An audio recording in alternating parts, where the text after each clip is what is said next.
Bon dia. It's, as you just said, that I've just started a dream fellowship where I'm allowed to think out of the box, to travel extensively, and to use cooking as my excuse. But I'm actually getting more and more interested in cooking to rethink a variety of things. So I'll be presenting some ideas that are quite nascent about what's the next thing that we might consider with technology. But I want to start off by looking at or acknowledging what's been achieved through the use of technology and cooking. Many of us have already in our talks mentioned the extraordinary achievements of these great guru chefs. And I just want to refer to the process that they've become known for, particularly in creative cooking. So for Ferran, it's the art of molecular gastronomy, and he's best known for his inventions of hot foams and warm gelatine. But I think for me, what's important here is the way in which he's brought scientific methods into the kitchen, where he's used a lot of chemicals and lab instruments to produce these very strange dishes that people haven't even thought of before, let alone tasted. And I think Heston Blumenthal from the UK, he's become famous for his juxtapositions of different ingredients. So he's well known for his snail porridge and bacon and egg ice cream. And I think I had one of these experiences last night at the event where it was the very last dish. Did any of you here have the very last dessert dish, which was called, anyone speaks Spanish, but it was pera escaliba de toffee de muscovado, blah-de-blah-de-blah-de-blah. And it was full of ice cream and biscuits and cheese, and it was like a real mixer concoction. And then suddenly I had this a feeling of, oh my God, what have I just eaten? And I was with Kenton, and I looked at him, and he looked at me, and I said, it tastes of meat. And I haven't tasted meat for 30 years. And it was quite an extraordinary taste. It wasn't of a particular kind of meat. It wasn't, say, ham or something. It was meat, the essence of meat. I don't know if any of you here had that experience, or whether it was just me and Kenton having had too many lagers. But anyway, what it did was it invoked in me, first of all, a state of panic, which is because I haven't eaten meat for 30 years. What is it going to do to me? Supposing there is meat in there. And then it was sort of a revelation that perhaps actually I could eat meat again, and that maybe I could go and have bacon and eggs for breakfast. So it triggered all of these kinds of ideas and memories and concerns and emotions. And part of my talk is thinking about the memories and the emotional associations you have when you're eating. But just to go back to one of the techniques that El Bulli, sorry for the spelling there, is well known for, is this technique of spherification, which was introduced back in 2003. Again, this idea of preparing recipes that no one has ever imagined before. And part of, if you read about how this came about, it was through inspired tinkering, using different chemicals and submerging a liquid with algin in a bath of calcic, and out coming these amazing plump green pearls. And I was fortunate enough a few years ago to spend a few days at a workshop at the Hacienda El Bulli Hotel near Sevilla. Any of you been there? Wonderful place. If you haven't been there, you must go there. And that's where I had my first plump green pearl. And even to this day, I vividly remember that experience of it being put into my mouth and it not being an olive, but being more than an olive. Again, I have such a very strong memory associated with that experience. Heston Blumenthal, as you know, he's very well known for his dishes that amplify the sound before you do the eating. And this one is, he was working with Charles Spence, where they put, as you see, and many of you know, the iPod into a shell. And the idea was that you would listen to the sound of the sea first. Can I have some sound, please?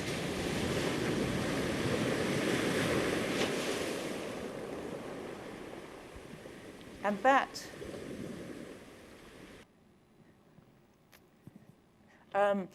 that would prime you and enhance the flavor of the dish itself. So it would enable you to really think that you are eating a live oyster or a shellfish. And part of this ability to enhance or to optimize taste experiences based on the theory that we have a multi-sensory system where all our senses are highly integrated. So we're able to have synesthetic experiences, but also to really heighten through hearing and then tasting. Oh, there we go. And just to, another person I think has been very creative in doing research into technology and food is Charles Spence, who's a professor of experimental psychology at Oxford. And I visited him a week ago, and he was telling me about all of his research into sound design. And he's done a lot of studies, experiments, looking at how sound changes the perception of taste. And he was very instrumental working with Heston Blumenthal. And he's talked about how high-pitched sounds can engender sweet tastes when you're eating something, and low-pitched sounds can also get more salty flavors.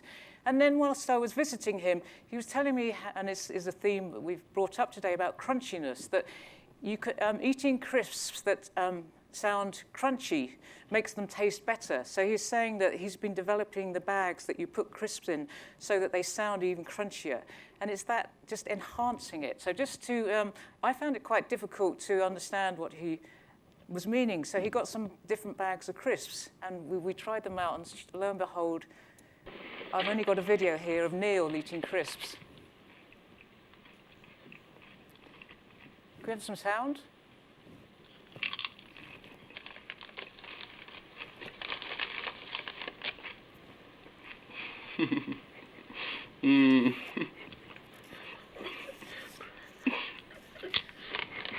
So Neil clearly has a very crunchy bag of crisps. Anyone who's tried Walkers, they're one of the best types of crisps here. Charles has also been looking at the way in which labels and signs and graphics can also enhance the flavor. And this is one here, the Pellegrino, where the red star, I always thought it referred to kind of left-wing socialist values that this particular Italian company had. But in actual fact, it's there to enhance the angular taste, to make it more fizzy. And there's been a lot of studies that show how graphics can change or prime the way in which you think about the taste of food. Here's some sweets that have just come out in the UK. They're called Guzzle Puzzle. And the idea is that you take over here a ring and a plug of different colors, and you combine them. So you take a red one, which has a raspberry flavor, and a green one, which has a lime flavor, and you mix them, put them both into your mouth, and it's supposed to create a pink lemonade flavor. And then if you take the green one again and a dark one, a cinnamon one, which is on the right, that's supposed to create the fizzy drink flavor of Coca-Cola.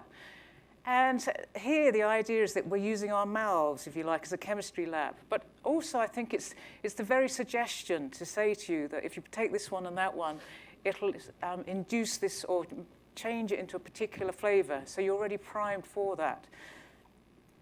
So I've just given you a little flavor of some of the research that's been done where you can try and enhance through technology people's tastes and flavor, and looking at how audio can be combined to create these new experiences.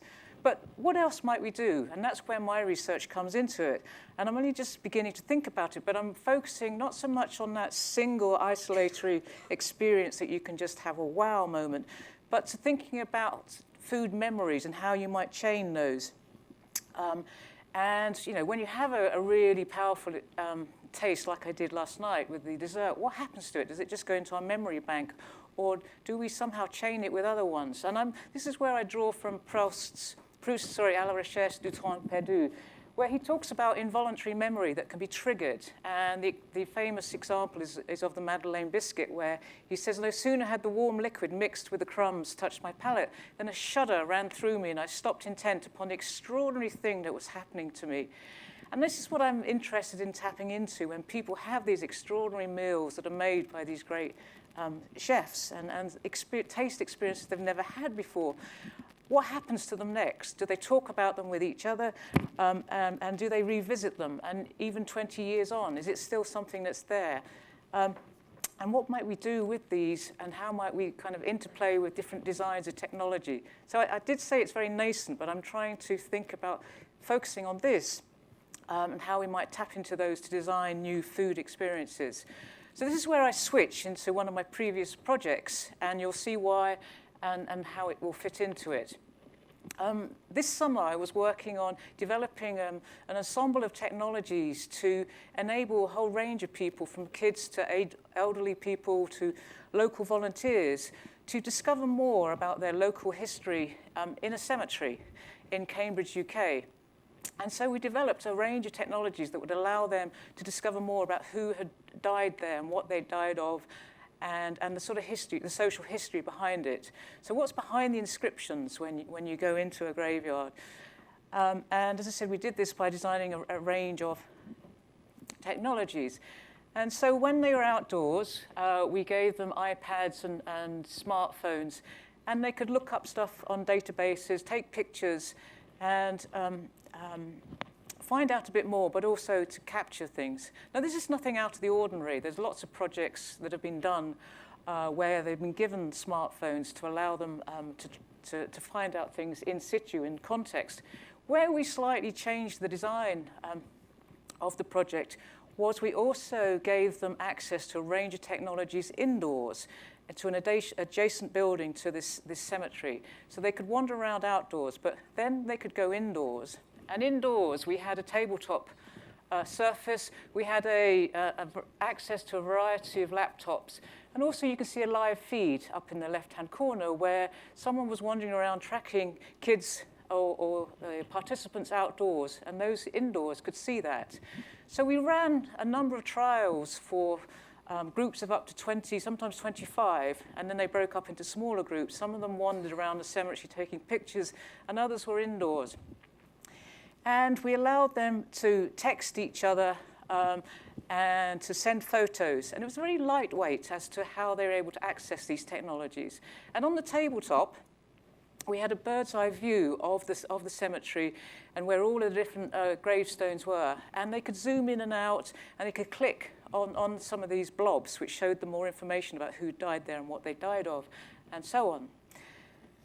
And they were very fascinated by the tabletop, and I won't go into that here, but they were doing all sorts of things with it. I just want to give an example of a discovery moment where you can see here a local historian is fingering the inscriptions on the gravestone here. And part of the problem here is that you can't read it because it's weather-worn, and there's also algae that's going on it.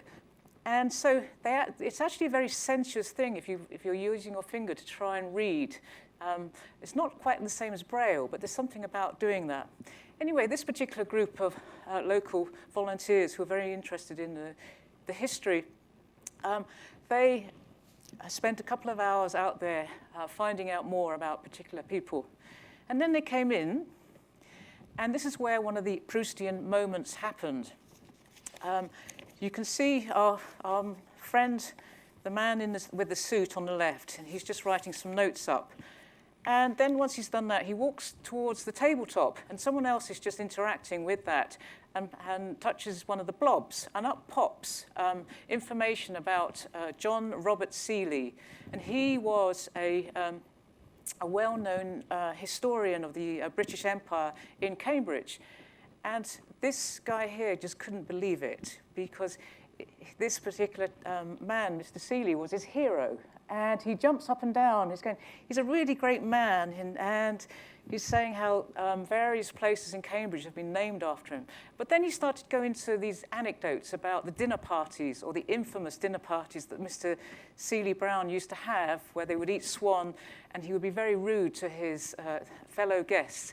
And he started to just tell these stories, and it was just like this moment triggered for him sheer excitement.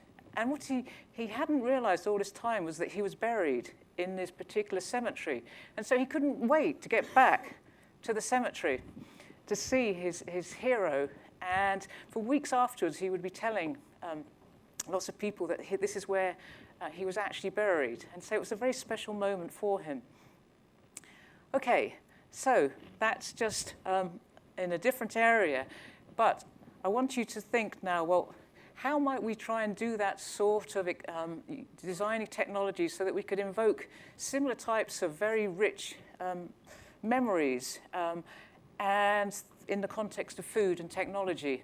And part of what I've been looking at is what does it mean to have that sort of memory? And there's a lot of theory that's been written, and I've been looking at the notions of enchantment as to how you might capture that. And it's the experience of being both caught up and carried away, although we're disoriented and perception and attention are heightened.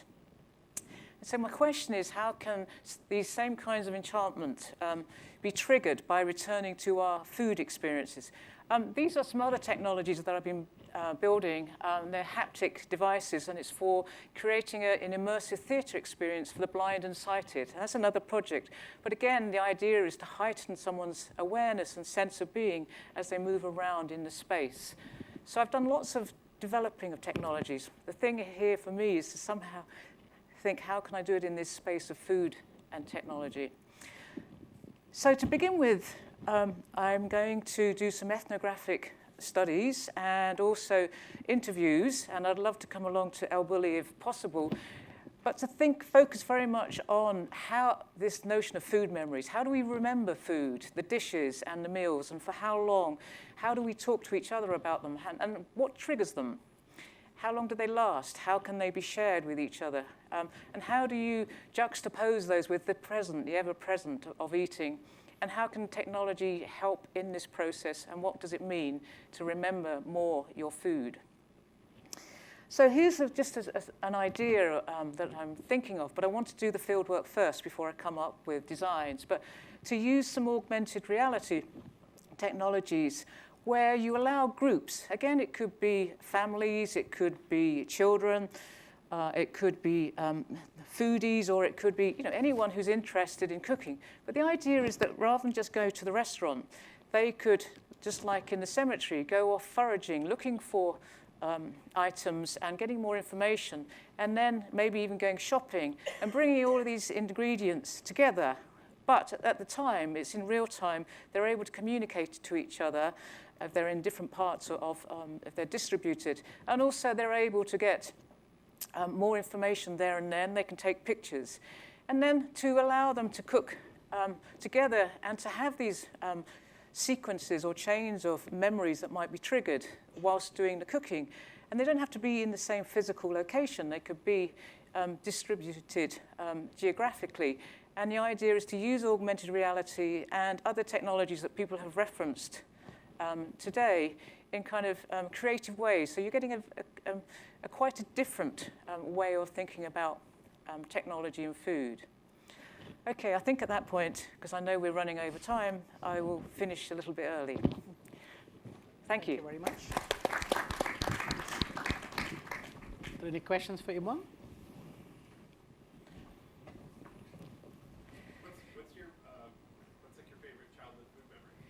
My favorite childhood food memory, I was brought up as a vegetarian.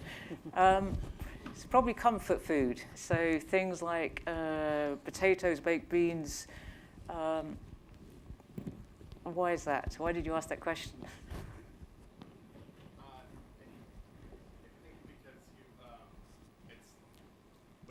I think they still do this at the Fat Duck, but they ask a question of at the end of the dinner, what's your favorite childhood food memory? Yeah. And so that's because they can cook towards that. Yep. And I think that's an important part of gourmet cuisine in a country is understanding what everyone there ate when they were 7 years old.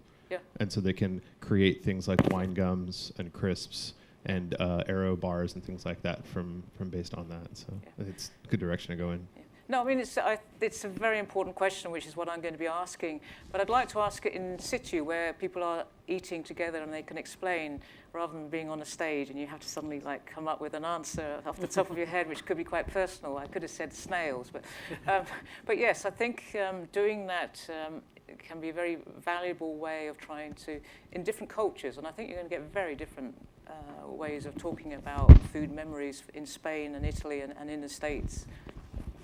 Jerry had a question.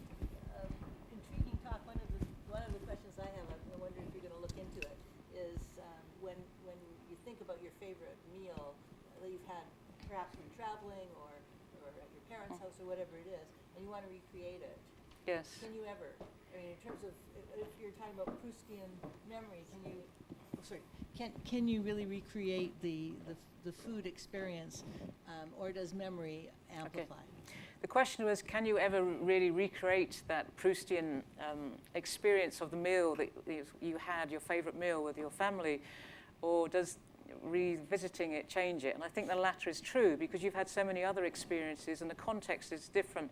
And remembering experiences is a kind of internal, but it's been triggered by external props. And so it is quite different, and you're often trying to savor it and trying to put in the gaps. That's what's missing. But that doesn't mean to say that it has to be always impoverished. I think it's what you do with it, especially if it is, it can be quite a profound memory, and also what it reminds you of. So in the Proustian one, it was of his favorite aunt, Louis, that and he hadn't thought of her for a long time. And so it's like, well, when you think of that favorite meal with your family, what else comes up to mind besides?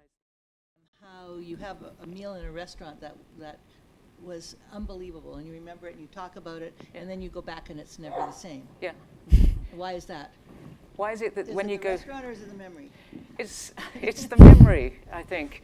You should never go back to somewhere. You should always leave the party when it's good. It's still good, yeah. So yeah, there's something about why do we remember? Why do we have memory? And that's a whole nother talk. But yes. Any other questions? All right. Thank the speaker again.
know you have a meal in a restaurant that was unbelievable, and you remember it and you talk about it, and then you go back and it's never the same. Yeah. Why is that? Why is it that Is when it you the go... restaurant or is it the memory? It's the memory, I think. You should never go back to somewhere. You should always leave the party when it's good. It's still good, yeah. So yeah, there's something about the, you know, why do we remember? Why do we have memory? And that's a whole nother talk. But yes. Any other questions? All right. Thank the speaker again. We'll take a break for maybe 15 minutes and reassemble for the last session.